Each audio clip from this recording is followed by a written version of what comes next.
alaikum and good evening to the Uro-oncology certification course. And we are on to the second webinar of the small renal masses. We have 3 webinars on small renal masses. The next one is going to focus on some interesting cases about small renal masses, followed by the post-test of the module. So tonight we are going to talk about 3 different areas. Number one, the use of thermotherapy in small renal masses, the follow-up imaging, which is very critical because there are a lot of fallacies in imaging when you are imaging for the after treatment of small renal masses, albeit is it with surgery or it is with thermotherapy. And in the end, we're going to have a very nice talk from a very illustrious speaker, Professor Rakibul Hanan, who's going to talk about stereotactic body radiotherapy following failed thermal therapy. So I'll just introduce the 3 speakers to you. Professor Rakibul Hanan is a graduate is currently serving as a professor of radiation oncology and chief of GU radiation oncology services at the UT Southwestern. He earned his medical degree from New York, State University of New York, and then his PhD from the Downstate College of Medicine in Brooklyn. And subsequently, he had his residency training in Albert Einstein College of Medicine and Montefiore Medical Center. Dr. Hanan leads the Hanan Lab at UT Southwestern, which is doing some pioneering work on immunogenic properties of tumor irradiation and looking at the interaction of immunotherapy with radiation therapy. Our second speaker is Dr. Basit Salam, that you have had the opportunity of listening to his presentations earlier on, and also in the conceptual basis of urology course. Dr. Basit is a consultant radiologist at Sultan Qaboos University in Oman. And our third speaker is one of the co-directors of this course, Mr. Zishan Aslam. And Zishan Aslam, as you know, is a consultant urologist at Grampian, Aberdeen in Scotland.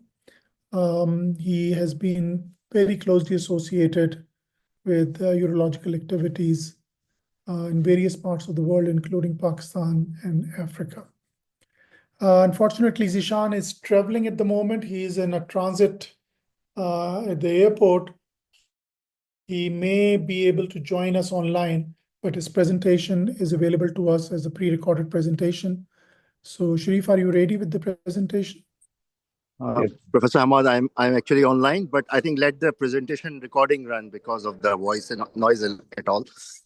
Oh, but I'll be here really, to answer any questions. Commitment is remarkable, Zishan. Thank you very much. No worries. Anything for you. Thank you very much.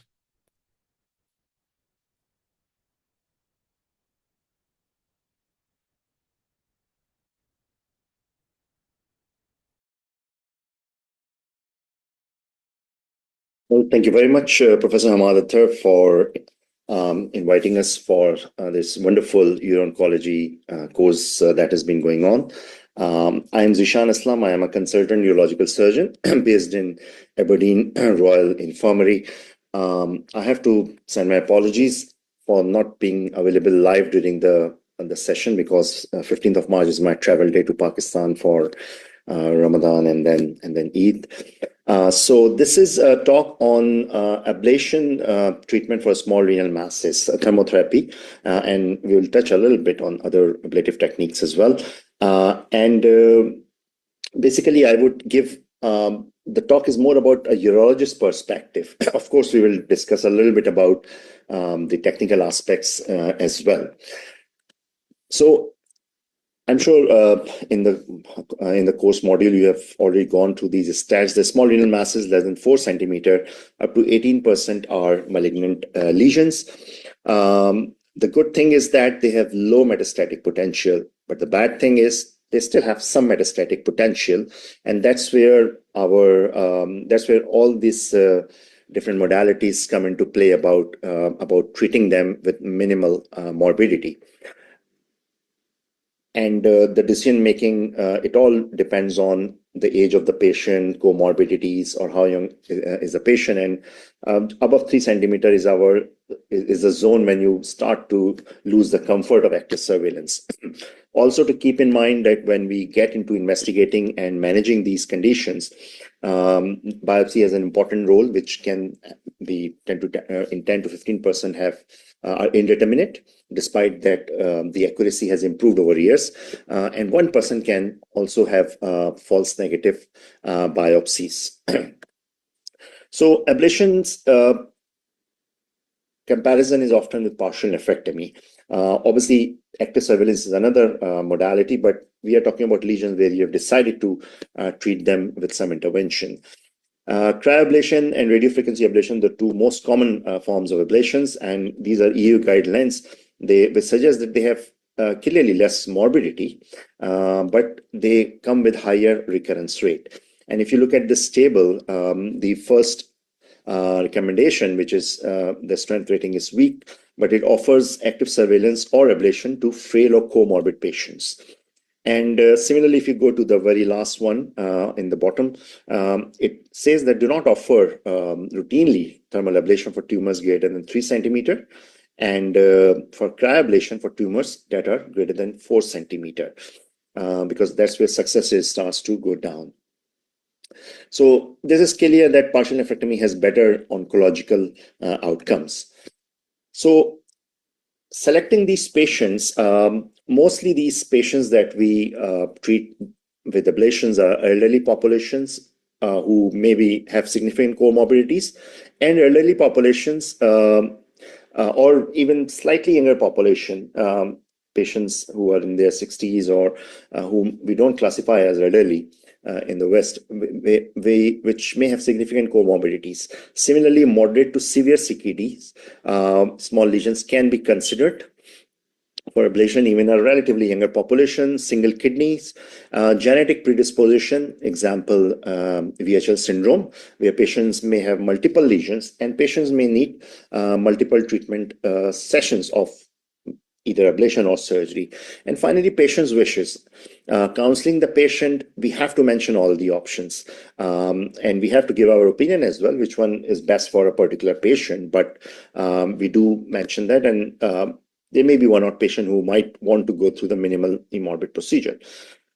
Usually with small renal tumors, in the centers that I work, 2 centimeters is usually the cutoff when you can consider starting with biopsies, but that can be extended to 3 to 4 centimeter in elderly population, because up to this point, if there's no metastasis, then clearly 2 centimeter can go further, 3 to 4. Now, dynamics of healthcare, and this is keeping in mind with our delegates who may be dealing with a population who may not be able to afford surveillance protocol or post-treatment protocols. They may not be compliant to that either. For example, if a patient coming from far away from the urban area, they may not be able to come for follow-up scans. So in such scenarios, often surgical treatment might be a better option just to get rid of the tumor. Of course, follow-up is needed for that as well, but clearly we may have gone for an option which may have lesser chances of recurrence. So techniques-wise, radiofrequency ablation, cryo, and microwave ablation, these are the 3 most common ones that we use in UK. The 2 most common ones are here on the screen, and it is generally accepted cryo to have better outcomes compared to radiofrequency ablation, and that is backed up by statistics.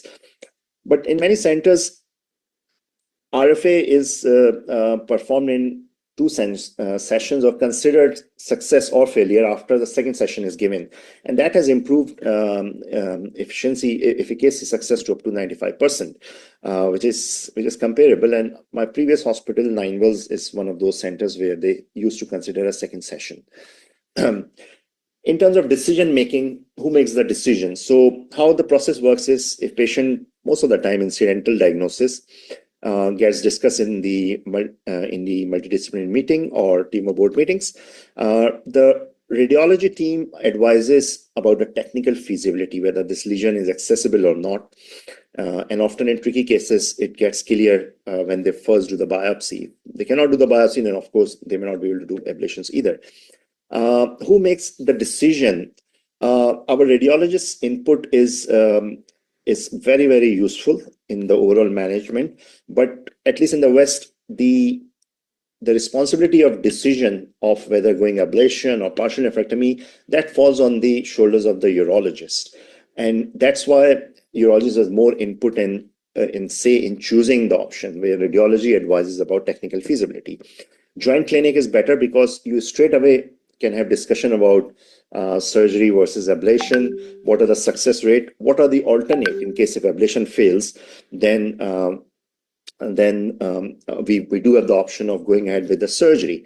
And similarly with recurrence, the same options applies. And as a urologist, I do that all the time, but obviously if radiologist is there, that makes it more smooth. So a good team working between urologists, a good relation with IR team really helps with the better care of the patients.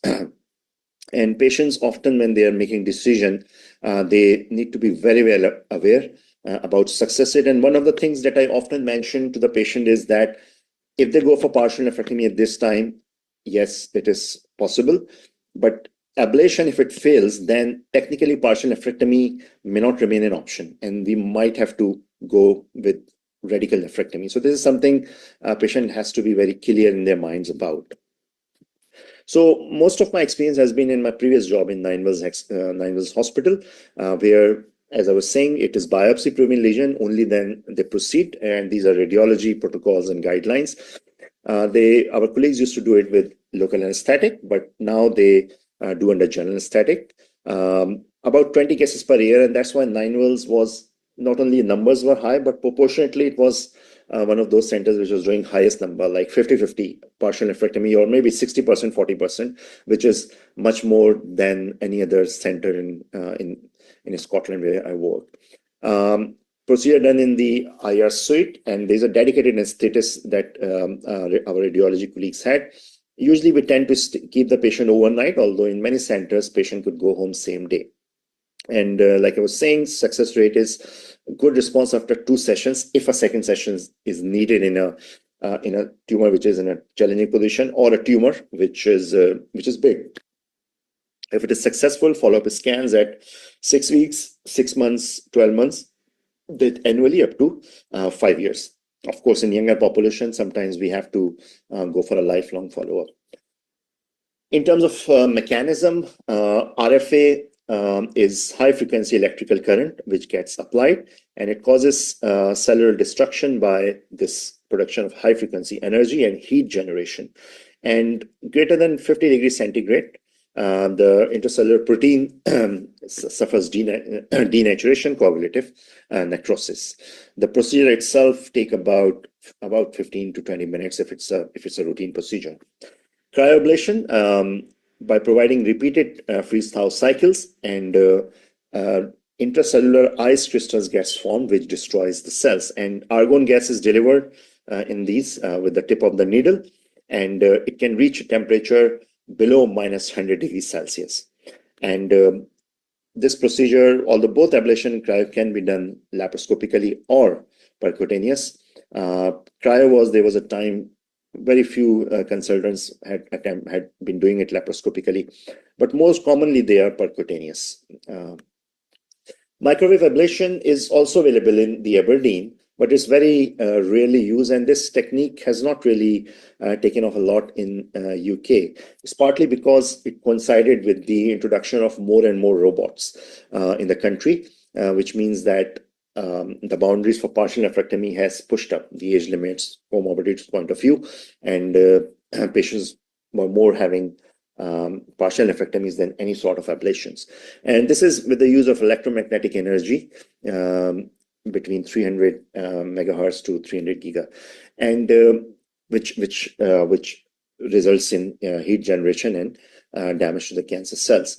My colleague from Ninewell's previous job, he was of the belief that this technique is more useful when there are surrounding with very close by pancreas or bowel compared to the other two technologies, but we don't have much experience with that. So this is a typical RFA setup that we had, a modern setup with much narrower needle in the umbrella mechanism, which we'll see later on.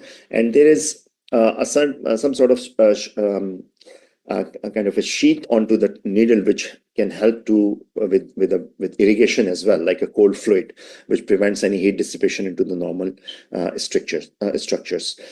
Procedure is done under CT guidance, and as I said, about 15 to 30 minutes, and our colleagues are able to live watch the lesion under CT scan, and when they are happy, it is done, the procedure stops. So this is an example of how the needle opens up. In the middle picture, you can see after going into the lesion, the needle kind of opens up like an umbrella, and it causes an equal distribution of the radio frequencies throughout the lesion. So having discussed about the indication, what kind of patients are preferred, we'll have a few look at the cases just to understand a bit more, as well as talk through some of the complications as well. So this is a straightforward lesion, as you can see, an enhancing lesion on the right kidney, no bowel or viscera nearby, very peripheral exophatic lesion. And this is a standard case of that you can get to do ablation. And these are the sort of cases where sometimes in patients in their 60s, I have sent them for ablations as well, because I could foresee that if ablation fails, then with this kind of a lesion, especially looking at the right picture, partial nephrectomy will be very feasible, because it's not like it's not central, it's not like an immediate chance for him, the patient developing extension to the renal vein and sinus fats. So this is how you can see on the picture on the left, needle is opened up, ablation is done, and then post-procedure, the scan on the left was the pre-procedure one, and on the right you can just see how the picture appears. A little bit of gas into that, and it's a non-enhancing lesion, and then follow-up continues. Case 2, it's a lesion about 4 centimeter, and you can see in the picture on the middle and the right how bowel is in close proximity. So that's where bowel injuries, the risk is there.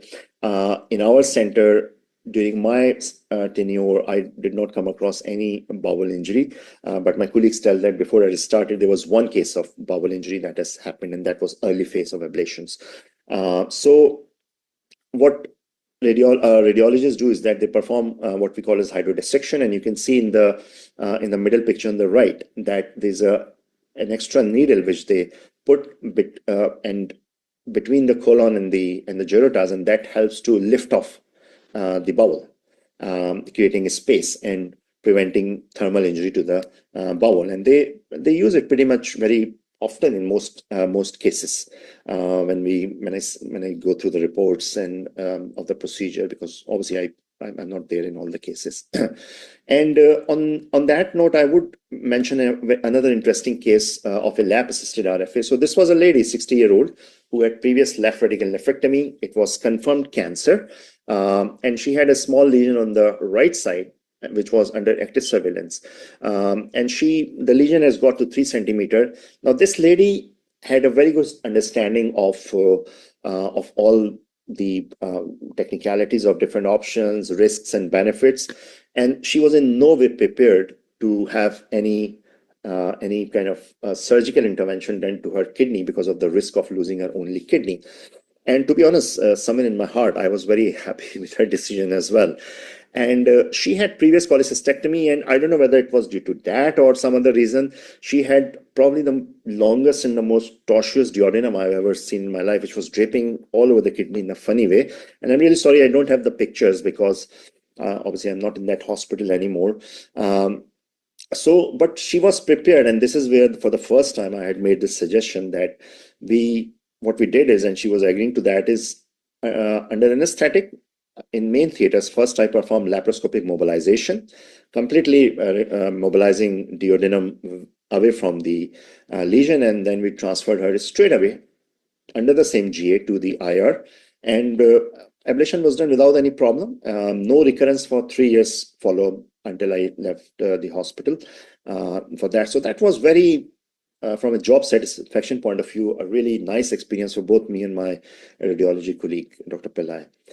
So this is an example of how you can just do something slightly unconventional and yet benefiting the patient. Bleeding, again, this is a case where patient encountered bleeding, but luckily did not needed any intervention. And again, during my time, I've not come across anything rather dramatic. I think there was one patient which needed embolization from memory, but something very uncommon. I mean, I would think they have done around about 100 cases during my 6 years, and this is a very good outcomes from our radiologists in terms of complications. PUJ stricture for tumors which are close to which are central, which are close to PUJ, for example, lower pole medial tumors, which are just sitting there, and that can cause thermal injury. And as you can see in this retrograde study, the patient has got a stricture. So clearly, stricture you would manage in lines with the stricture or PUJ stricture, which again could have dismembered kind of pyroplasty as well, or laser ablation, whichever is preferred. So what we do and we have done about 2 cases like that, after the anesthesia is given with a cystoscope, what we do as urologists is put a ureteric catheter and all the way to PUJ, and that helps with a cold perfusion fluid, a saline, which keeps going during the procedure while doing ablation, and that minimizes the risk of this thermal injury. Multimodality treatment. So this was a case which a genetic disorder, multiple bilateral renal masses. I won't go into a lot of details because I think this case will be in a future presentation as well. Anyways, we had done stage partial nephrectomies on this patient, but if you see in this MRI on the right side, you can see a lesion which is about 2.6 centimeter. So this lesion at the initial diagnosis was about 1.6 centimeter. Now you can see it is completely endophytic. Going after this lesion means I'll have to take a big wedge and end up losing a lot of nephrons. Not only that, it increases the risk of any significant complications and bleeding afterwards. So this is something which at that point we had left as it is. I removed all the accessible lesion, and this lesion over the next 3 years grew to about 2.3 centimeter. And at that point, ablation was done. And this is something which I'd already discussed with my radiology colleague at the initial presentation. If I leave it, and they had advised, yes, it is an accessible lesion. So this is how a multimodality treatment can be given as well. And again, you have to have a good planning with your colleagues as well. And finally, another indication, another use that we had made, and again, sorry for not having the picture, but it was a straightforward case of Bosniak 3 cyst in a transplant kidney, 50 years of age. Transplant working for years very nicely. So MDT discussion regional with urologists, radiologists, transplant surgeon, nephrologists. And as you would know, and I'm sure my delegate colleagues, they all are working in parts of the world where they have a lot to do with transplant compared to what we as urologists do in UK. And you would know that going and trying to attempt surgery is not risk-free in transplant kidneys. So after regional discussion, we decided to ablate the lesion. And here my colleague was very honest about their experience of not having dealt with transplant kidneys. So another of my colleague in Glasgow, Dr. Alcon, does cryoablations, and the patient was sent there. No recurrence for 4 years follow-up until like I've been involved with. So this is again a very good example of different treatment scenarios that we can deal with. So in conclusions, indications are limited according to major guidelines, although they are well described. But it's a good tool to have in your small mass renal mass treatment. good MDT communication, good team working is really important to just push the boundaries in unusual situations. And I have mentioned two, three, I think, couple of cases like that where you can make the most of this ablative techniques. But again, I would just say you have to keep the social aspects, the healthcare dynamics of the system you're working while you're using these technologies, even if they're available. So thank you very much, and I hope I've given some idea about ablation from a urologist perspective.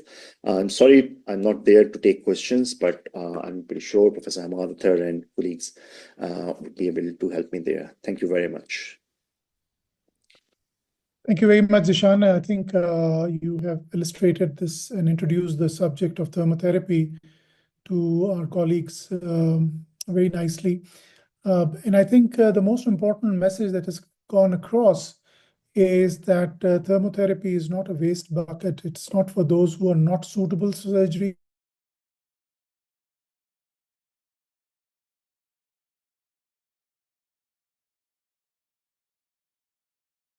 Very much, and I think you have addressed one or two questions related to this presentation, and please feel free to post any other question that you have on this presentation. Thank you. Sorry, Zishan, you're saying something? No, thank you very much, and sorry for missing the rest of the session. No, thank you very I'll much look forward for to the being with recording. us. Yeah, you've been, I know that you are on transit, so great. Thank you very much for being with us. Bye. Okay, let's move on to our next presentation. And this is by Dr. Basit Salam, as an old colleague, and I and him have jointly discussed quite a few cases of potential RFA and microwave thermotherapy that we had at Aga Khan University. So, Basit, you can share your presentation.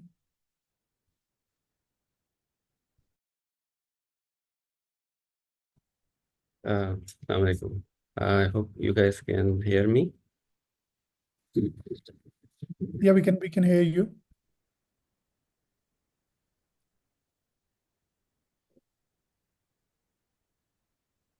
Let me So share. Basit, while he's uploading his slides, he's going to talk about a very important subject. We know that the follow-up for post small renal mass management is with imaging.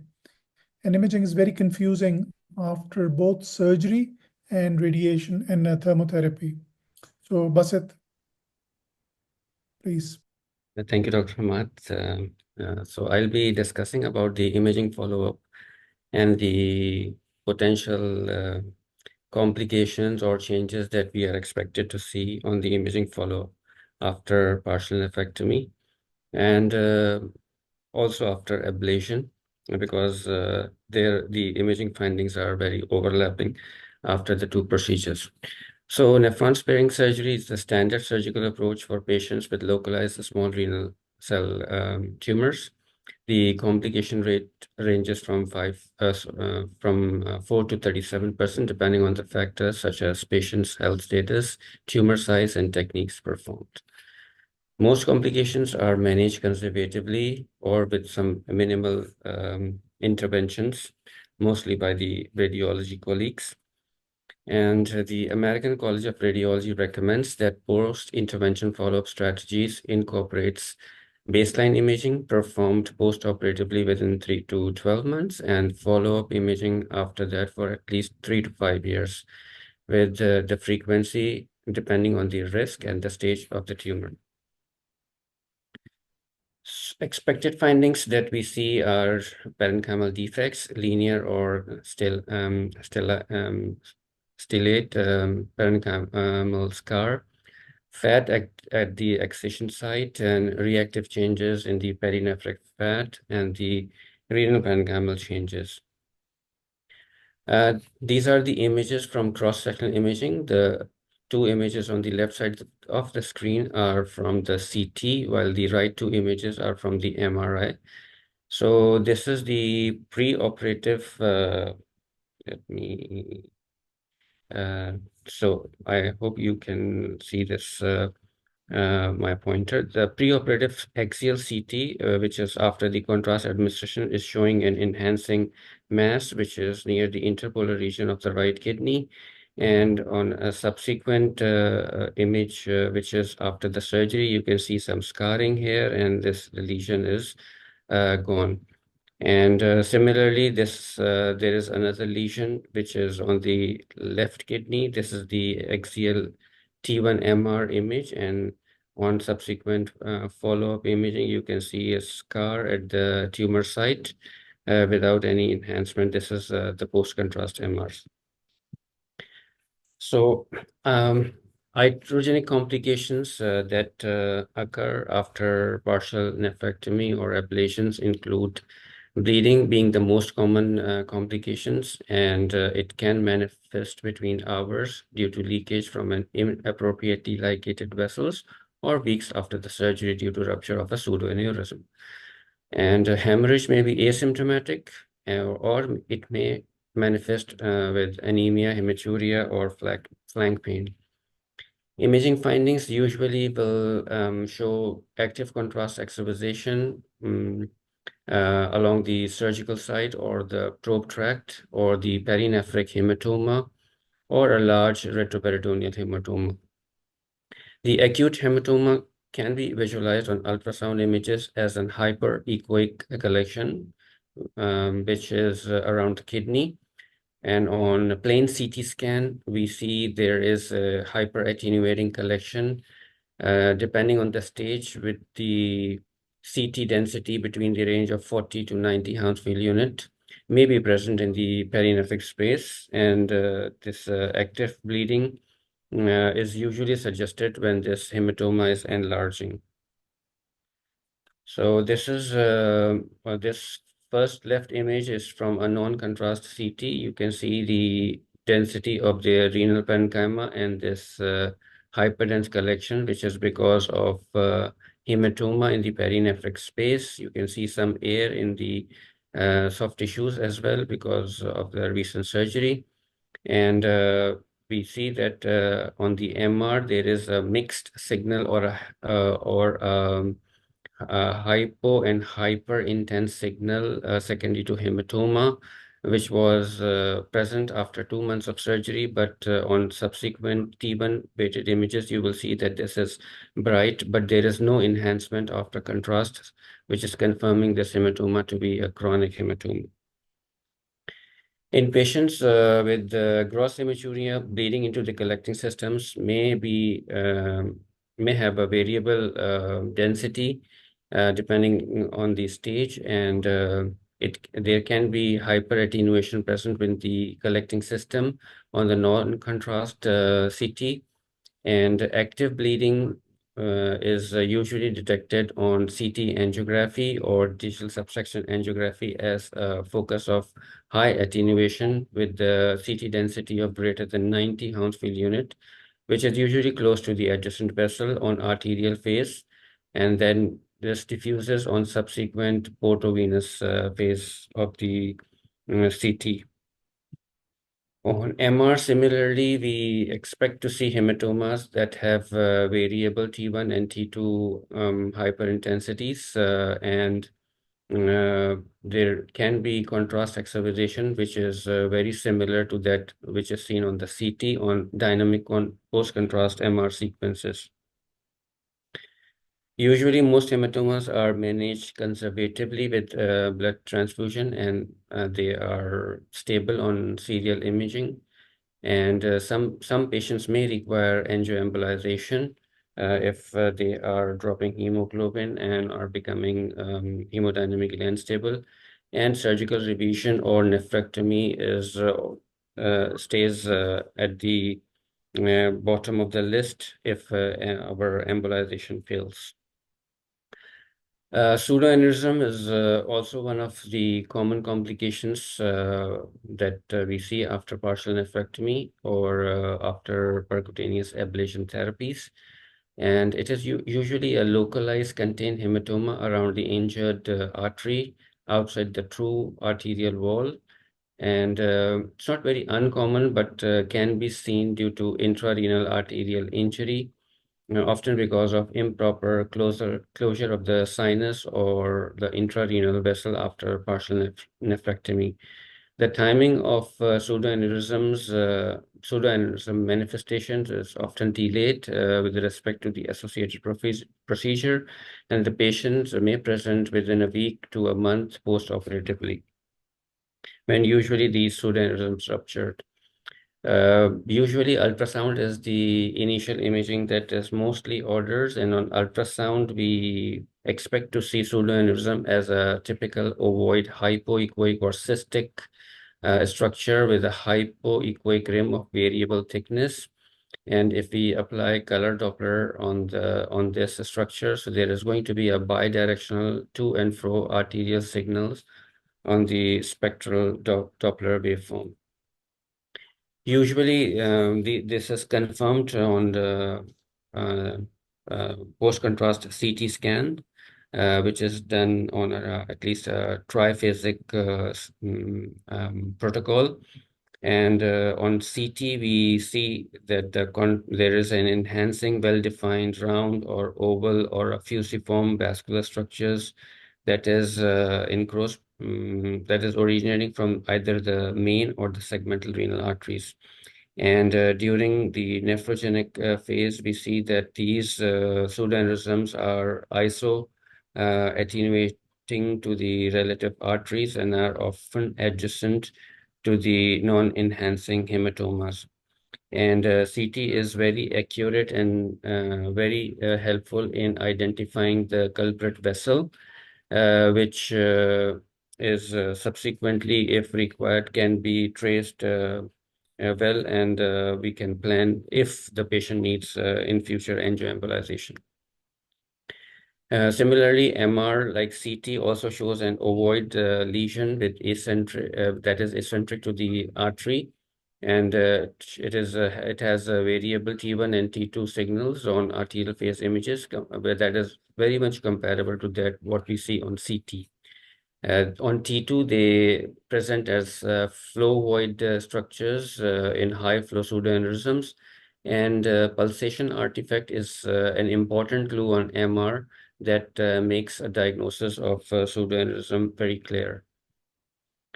The left two images are from the CT scan. You can see this is the arterial, and you can see the venous phase. You can see a very hyper attenuating contained contrast area, which is more than the renal parenchyma. This is a typical pseudoaneurysms, and on venous phase, you can see that this is showing the same attenuation as that of the aorta. So this is confirming pseudoaneurysms, which is contained.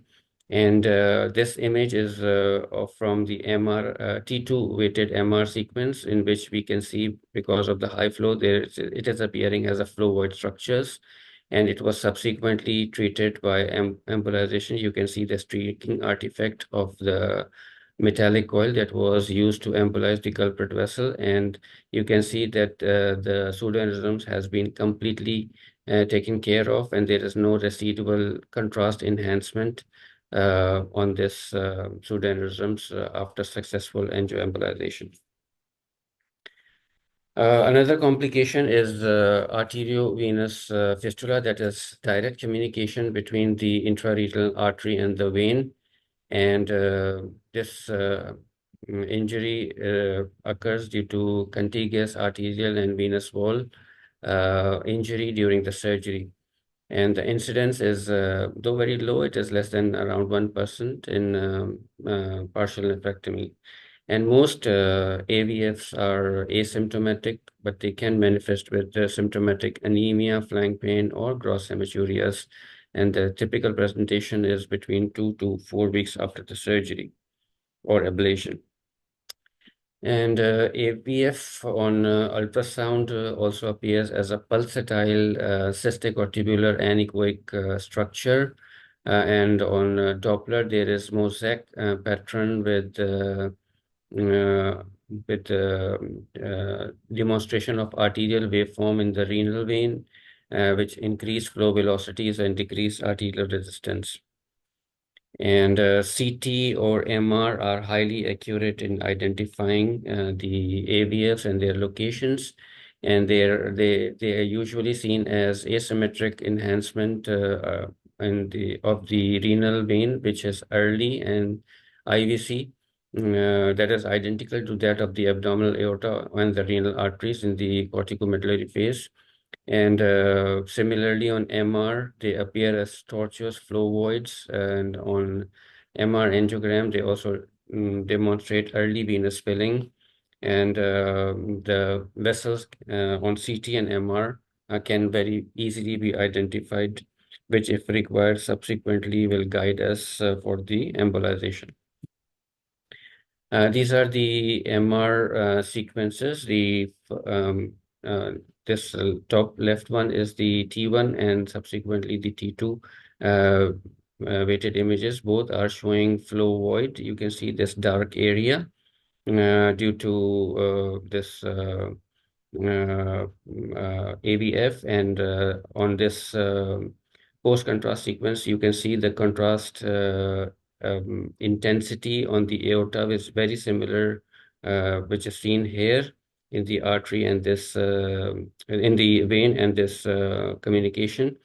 And on venous phase, if you see the intensity of the aorta, and this is matching. So this is very much confirming the presence of an AVF.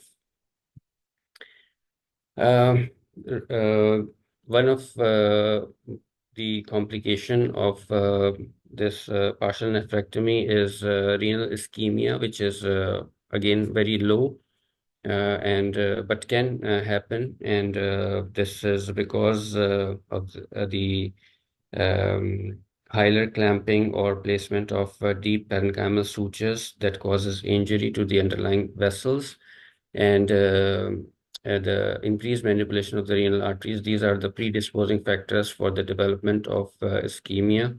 And the estimated incidence is approximately 0.7%, which is reported in one of the largest series of partial nephrectomy outcomes. CT angiogram usually is very helpful whenever this is suspected, which will show a segmental renal ischemia that will be appearing as a focal area of reduced enhancement, whereas the infarct will appear as a wedge-shaped non-enhancing area with a rim of enhancement at the periphery of the cortex, which is referred as rim sign, and it is attributed to the preserved capsular blood supply. Thrombosis of the renal artery can very easily be identified on the CT angiogram, and is usually seen as an abrupt cutoff, and the contrast is not flowing beyond that point. This is a CT image showing you the non-enhancing or infarcted portion of the kidney, the anterior part, while this part is showing normal contrast uptake similar to that in the aorta. Urinary leakage can happen after these surgeries, and CT and MR again are very helpful in telling, but we have to plan these studies or tailor these studies as per the complications that we are suspecting, because these sequences will need delayed sequences also, which is referred to as MR urography or CT urography. And the contrast density on CT urography is in the range of 800 to 200 Hounsfield unit. And usually we need a 10 to 20 minute delayed image in CT. And these urinomas may appear as simple fluid collections or can have a heterogeneous appearance if they are mixed with blood or serous fluid. Usually, multiplanar, three-dimensional reformatted CT are very helpful in defining the extent of the urinary leakage or the urinoma and delineate the injury to the collecting systems very accurately. Delayed phase images are combined with multiplanar reconstructions that aid in the anatomical localization of the site where the leakage is happening. This is a reformatted CT image, and the right image, axial CT image. These are the delayed images. You can see contrast excretion into the collecting system. On the left side, you can see the normal opacification of the proximal ureter, while on the left side, we see some air and contrast extravasating. This is the site of the injury where the surgery was performed, and this contrast is going in the perineal space and also extending along the liver capsule. On axial images, you can see this is the renal pelvis, and this contrast is going around the liver in the perihepatic space, and this is the air in the subcutaneous tissue, which is because of the renal recent surgery. Post-operative fluid collections, they can become infected as well, and they are usually hematomas, urinomas, seromas, or lymphoceles. And whenever they get infected, the patient usually presents with fever and leukocytosis. Rarely, pyelonephritis can occur, which can be de novo or an extension from the perinephric infection. So usually they are managed with broad-spectrum antibiotic, or sometimes they may require percutaneous placement of a drainage catheter. And in extreme cases of emphysematous pyelonephritis, nephrectomy may be the end decision. On ultrasound, we usually see hypoechoic or mixed echogenic collection, and CT is very accurate in identifying the abscess if it is there, as it appears as a low attenuation area with thick irregular wall or a pseudocapsule. And new areas of perinephric stranding or air foci within the fluid collections usually confirm that this is an infected collection or an abscess. This is a post-contrast CT axial scan. You can see the normal contrast uptake by the right kidney, right renal artery, while left renal artery is very faintly seen and distal part is not visualized, and there is no uptake by the left kidney. You can see multiple air loculi within the collecting system and in the paranephric fat. This patient had a poor outcome and developed this renal vessel thrombosis, and emphysematous pyelonephritis was considered to be the possible cause of this complication. And also because of this thrombosis, he developed infarct. Tumor recurrence and seedling is also one challenge that radiologists see after the surgery, and tumor recurrence may result from proliferation of the residual neoplastic cells in the surgical bed if the margins were not clear adequately or appropriately, or sometimes tumor cells they spill into the surgical field, or these complications can also happen after thermoablations. And the incidence that was reported by Thompson et al. After partial nephrectomy, radiofrequency ablation, and cryoablation was 3.43 and 1.7% respectively. The incidence of percutaneous radiofrequency ablation and the partial nephrectomy were comparable. With cryoablation have a lower incidence. That is the reason it is now preferred over RFA these days. And of course, cross-sectional imaging is accurate in letting us know if we are suspecting any tumor recurrence or seedling. And usually the contrast enhanced CT or MR will show us newly developed nodular or acentric areas of enhancement. And they have the similar enhancement pattern that was that of the primary tumor on the initial imaging. We can see that left image is from an post-contrast CT. You can see that this area is showing a nodule, which is enhancing. And on subsequent MR sequences, you can see that this is after the treatment, and you can see that this is enlarging in size as compared to the CT, and also it is showing nodular enhancement on post-contrast MR, and this is also confirming that there is a recurrence of the disease because there is diffusion restriction also present on the DWI sequence.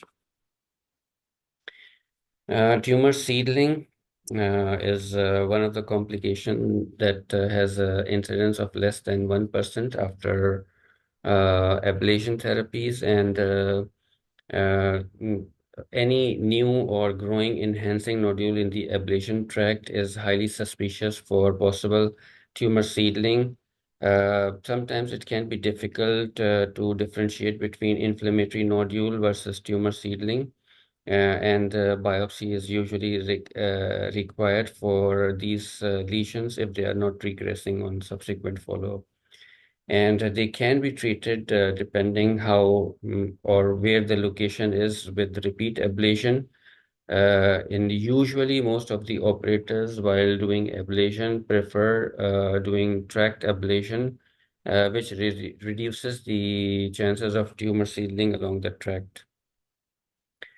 These are the images. This image is from the CT during cryoablation. You can see the probe plugged into the lesion. You can see some air and formation of this ice ball.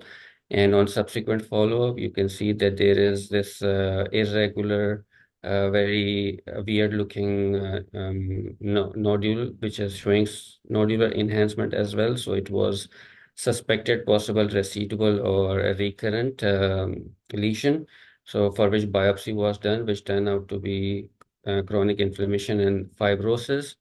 And on subsequent follow-up, you can see it started regressing, and you can now barely appreciate this on subsequent follow-up imaging. Injury to the adjacent organ can also happen both with ablation as well as with partial nephrectomies. And sometimes it can end up in injury to the stomach. You can see CT is confirming that contrast is leaking from the stomach after this surgical complication. There is some presence of some air as well as some pneumoperitoneum. Incisional hernia that can also happen after these surgeries, and you can see that the colon is and the omental fat are herniating through the incisional site. Injury to the colon can result in nephrocolic fistula. You can see this contrast extravasating and going into the colon, and this is one of the complications which both the interventional radiologists and surgeons do not want to happen. But if this happens, it is really challenging to manage this, because sometimes they can end up with a permanent fistula, especially after ablation. So management, usually these complications are usually requires simple observation in all hemodynamically stable patients, and serial hemodynamic monitoring and imaging indicated in small non-actively bleeding hematomas and blood transfusions if they are needed. Infections usually occur in post-op collections and usually are treated with broad-spectrum antibiotics. Sometimes we help our surgery colleagues in patients who are not responding to conservative managements by doing embolizations for active arterial bleeds or AV fistulas or pseudoaneurysms. And drainage catheters sometimes are required for infective perinephric fluid collections or abscesses. And if we fail, then our urology colleagues are always there with their surgical options. So in summary, complications after partial nephrectomies frequently occurs in early postoperative periods, and most complications are managed conservatively with a small proportion of patients requiring interventions. And therefore, early and accurate diagnosis is very crucial. And imaging, especially the cross-sectional imaging, is very important and accurate in identifying whenever we are suspecting any such complications after the surgery. Thank you. Thank you very much, Basit. I think you have very comprehensively covered the imaging and what are the various challenges in interpretation after the therapy for small renal masses. What is your preference as first-line imaging from the oncological follow-up rather than complication? Is it MR, CT, or Doppler, the contrast-enhanced ultrasound? It has to be cross-sectional imaging because contrast-enhanced ultrasound, though it has been said to be very accurate, but actually ultrasound is one modality which is very operator dependent. So reproducibility is very challenging with ultrasound, and which is not the factor with the cross-sectional imaging. And most radiologists prefer when the initial imaging is CT to be followed with CT, or if it is MR to be followed with MR. But it can be yani, either of them, because both have high accuracy and in terms of their sensitivity and specificity in picking up any residual or recurrent disease, or if the patient is stable even. Thank you very much, Basit. I don't see any questions in the chat box, but you are around, and if there are any questions, please post them on the chat box, and Dr. Basit can respond online.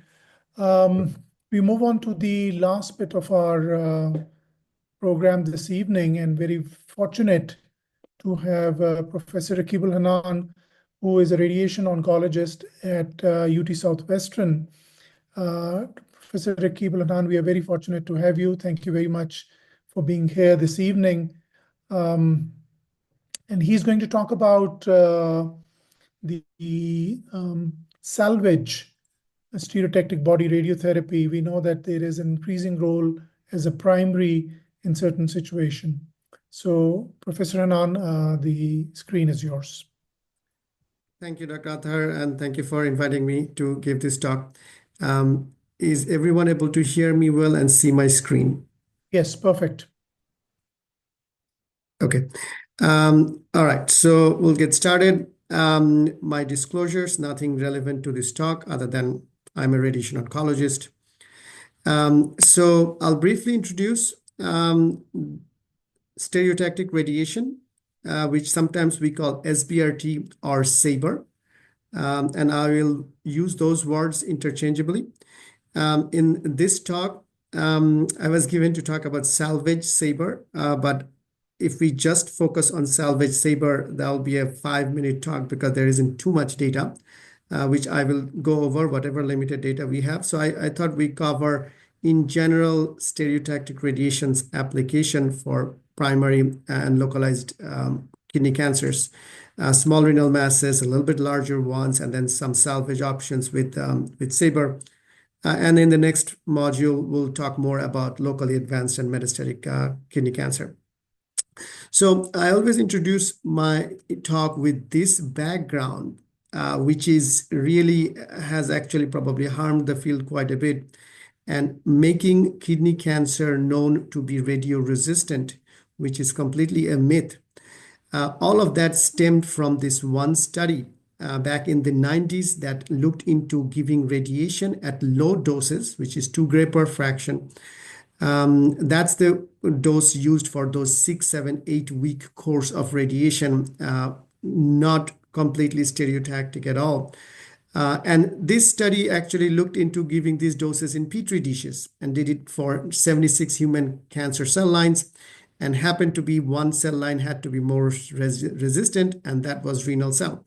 Unfortunately, that gave a bad name that, in all settings, renal cancers is radio resistant, which it's not, because multiple studies since then showed that at high dose per fraction, this is the cell survival graph, where you see that at high dose per fraction, the steepness of the curve is just as steep as any other cancer cell line. So at high dose per fraction, which is what we can do with stereotactic radiation, kidney cancer is just as sensitive as any other cancer cell lines. We have proven that in animal models that are growing human kidney tumors, and showed that high dose per fraction controls kidney cancers very well. So why haven't we done this earlier? That's because simply the technology. And I'm sure for those of you who do ablation and other ablative techniques, you are familiar with this picture, where that the kidney, and with it the kidney tumor, moves quite a bit with respiration, and it is a moving target. So it really required a lot of technology to be developed for us to be able to target and deliver high dose per fraction to a moving target. And without going too much into the technology itself, stereotactic radiation is basically high ablative killing dose that we can deliver to tumors located essentially anywhere in the body. It minimizes toxicity because it is so focused. It is performed in very convenient 1 to 5 fractions. In fact, for kidney cancer, our preferred option is just a single fraction. It is completely non-invasive, convenient, and cost-effective, and it offers fairly high local control rates for both primary and metastatic RCC, which we have proven, and I'll go over some of that data. So starting with the data on radiation saber for small renal masses, these are primarily 4 centimeters or lower. The first study is a dose escalation study done in Harvard that started with this low dose, 7 gray times 3, and escalated it all the way to 16 gray times 3. And we learned from the 40 patients and 41 tumors that even with these dose regimens and escalation, the local control rate overall was 93%. But the only patient that failed actually were the ones that were getting the lower doses of 7 and 9 gray. We also learned something very interesting, that there was no change in enhancement in the tumor. Although the tumors were mostly shrinking, there was no change in enhancement, which is in stark contrast with what you would be expecting from ablation, cryoablation or thermal ablation, where you're destroying the tissue and tumor architecture and you're destroying the vasculature. But for stereotactic radiation, it does not destroy the vasculature. It kills the tumor by direct DNA damage. So while the tumor cells are dead, the vasculature is intact, which still takes up the contrast and enhances. So this is something to be aware of, that when you see after radiation or saber, you're seeing enhancement, not to worry. That's not a sign of tumor failure. What would be a sign of tumor failure is applying RECIST criteria, which is increase in the longest diameter by more than 20%, and that's when you should be worried about a failure. So one of the first feasibility study done by Dr. Shankar's group in Peter Mac looked at 37 patients and treated it with single fraction 26 gray or 3 fractions of 14 gray, reported a local control rate of 100% at a median follow-up of 2 years. With all the radiation studies, the toxicities has been fairly minimal on the range of 3%, except for one study where I will point it out. In general, there is some EGFR decline by about 10 to 14 mLs, and I think in par with other ablation techniques. So we published one of the first phase 2 studies, small study of 16 patients, but we employed a rigorous local control definition of a biopsy after 1 year of radiation, as well as a biopsy at baseline, to confirm that we have really adequately killed the tumor, and then bring in pathologic as well as radiographic control. and criteria. And we reported a local control rate of 95%, 94% at 3 years. It's currently in follow-up in about 5 years now, and we are holding that. We did not have any additional patients failing. Again, you see that the tumor sizes, for the most part, become stable. Some declines, but it's stable. So before, where you see that the tumors were growing, after the radiation, they stabilize, and that's really what we are looking for in the scans. All the patients post-radiation biopsies showed decreased cellularity, hyalinization, and I have some pictures here. Pre-radiation, you see extensive cellularity with the clear cell renal cell carcinomas, whereas post-radiation, you see the pink hyalinization, necrosis, and significantly decreased cellularity. And we did extensive additional stainings to show that whatever intact cells remain were actually in senescence and were not dividing and not expressing Ki67. Lots of retrospective studies, and here is they are summarized in a systematic review that looked at 372 patients and reported an overall local control rate of 97.2% at median follow-up of 28 months, and the toxicity numbers on the order of 1.5%. The IROC consortium, where we contributed patients, reported in Lancet Oncology a few years ago if their 5-year outcome of a multi-institutional retrospective series of 190 patients reported a local control rate again of 94.5%.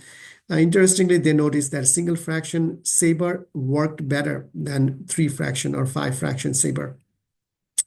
Shiva Shankar's group then reported one of the first multi-center phase 2 study, reporting 70 patients, and reported again a local control rate of 100% at a median diameter of tumor of 4.6 centimeter.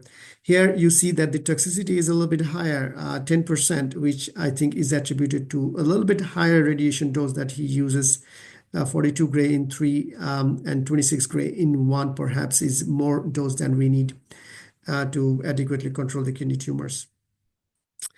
So what about SABR for larger tumors? Not too much data, but the data we have shows fairly good and adequate local control. So in this multicenter retrospective study from IROC, we reported 95 primary RCCs treated with a median size of 4.9 centimeter. And we only allowed, of course, T1B tumors. And we saw a local control rate of 97% at 4 years with no grade 3 or 5 toxicities. So how does SABR compare to ablation? So this is a study that came out 2 weeks ago in Lancet Oncology. That is a systematic review and meta-analysis comparing head-to-head SBRT, cryoablation, thermal ablation, and microwave ablation. So RFA, microwave, and cryoablations compared with SBRT. And this is the patient's characteristics. They included nearly 9,000 patients from 133 studies. What we noticed in the patient characteristics table is that SABR-treated lesions were a little bit higher in size, 3.9 centimeters compared to the others. But otherwise, overall, patient distributions were even between the groups. So here is the table with the local control reported at overall tumor sizes less than 4 centimeters and then tumor sizes greater than 4 centimeters. So overall was divided into subgroups and 1 year, 2 year, and 5 year reported rates. And what we see that for small tumors, so overall, the numbers are actually fairly good across the board, perhaps a little bit less for microwave ablation at 5 years of 86%, but the remaining numbers are actually all very good, well over 90%. When we break down the patients into different sizes, so for less than 4 centimeter tumors, all modalities perform actually very well, well over 90% for all different modalities. But when we look at tumor sizes more than 4 centimeters in size, we start to see that SBRT performs better in this setting compared to all the other ablative modalities, which are below 90% now, whereas SBRT remains more than 90%. And that's what their conclusion was, that for less than 4 centimeter tumors, all modalities offer good local control, whereas for tumors greater than 4 centimeter, SBRT offers superior local control. The study goes also into toxicities and showed that the toxicity rates of all modalities were on the order of 1 to 2%. And the decline in eGFR was also very comparable between the modalities. So what about SABR for salvage of ablation and also nephrectomies? So data is not much, as I mentioned before. So let's go over the minimal data that we have. So this is a retrospective study reported by one of the Chinese groups that looked at 106 patients with local recurrence after nephrectomy, either partial or radical nephrectomy. And you can see the breakdowns in the diagram. There were 73 treated with local therapy and 33 treated with systemic therapy. The local therapies included 39 patients with SABR and 34 patients with salvage surgery. Overall, their analysis showed that for the most part, when we compare systemic therapy with local therapies, patients who received local therapy for salvage always did better, both for PFS and for overall survival. So in general, if it's local recurrence, systemic therapy should not be preferred and local therapy should be offered. And in that setting, given that additional surgery in previously surgerized field has high risks, SABR, which is non-invasive, is an attractive option.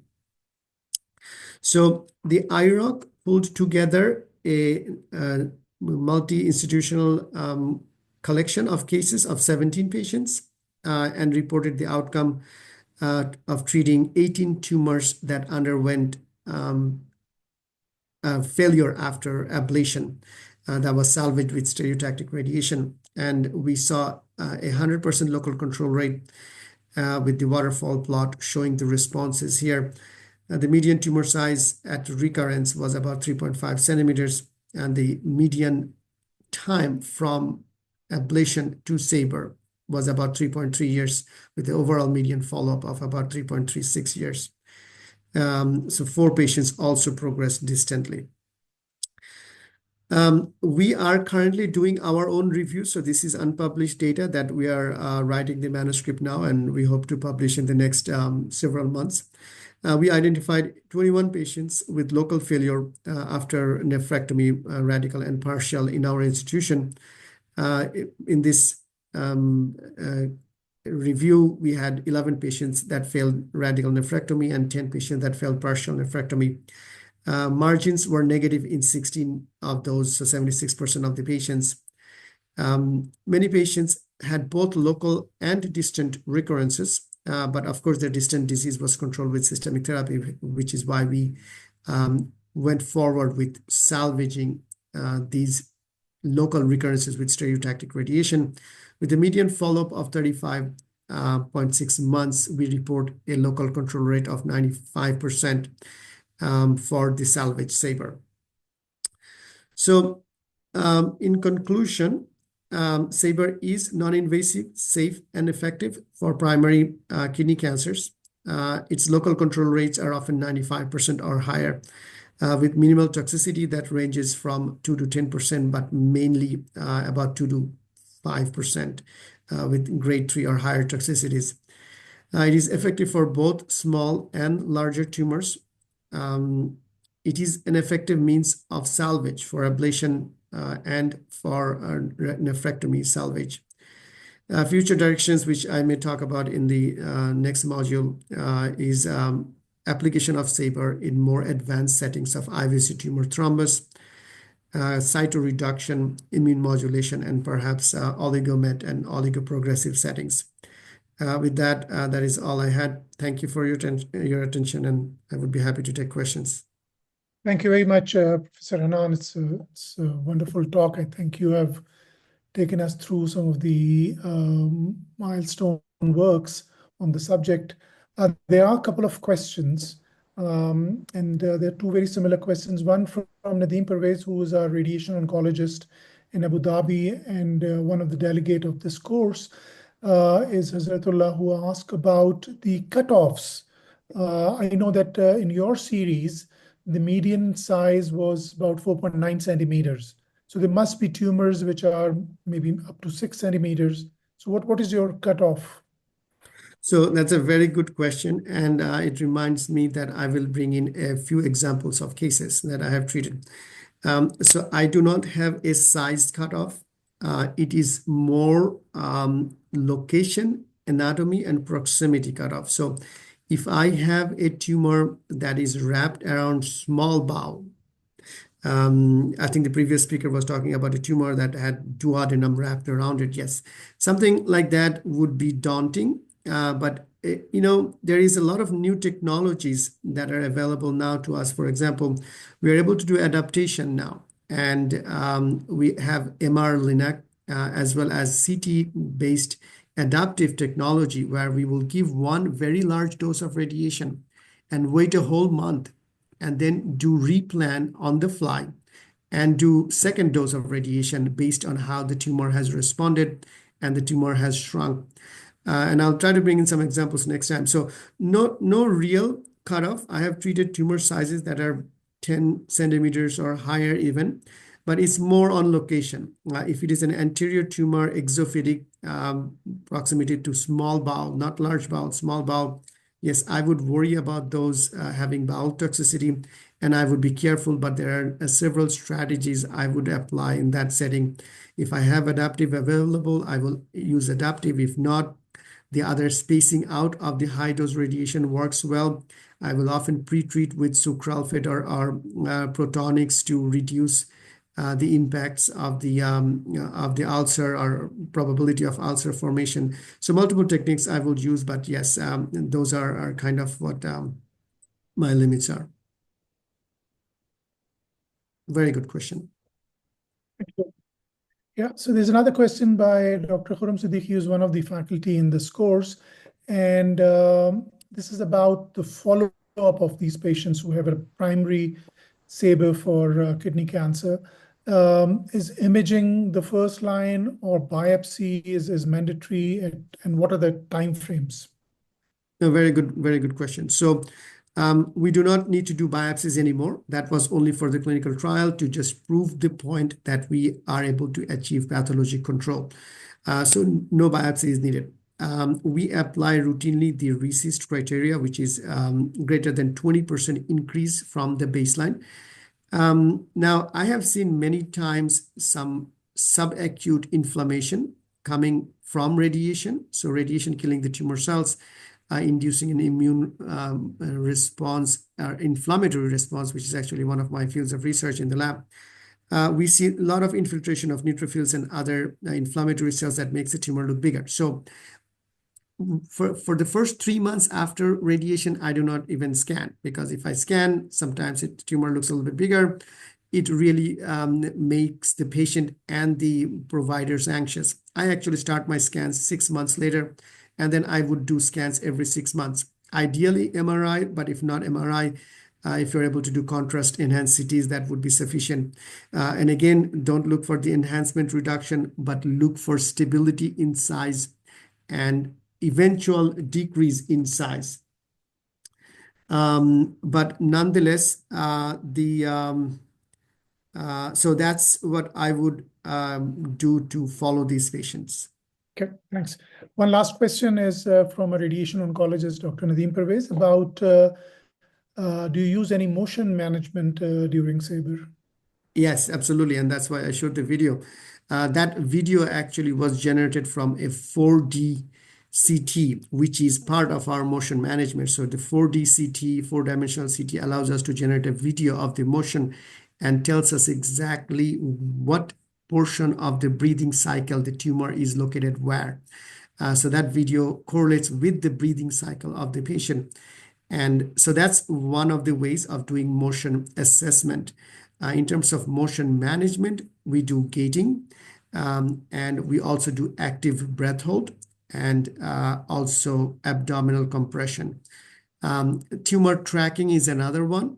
And I did not really bring in my technology slides, which I'm sure we can discuss in another setting.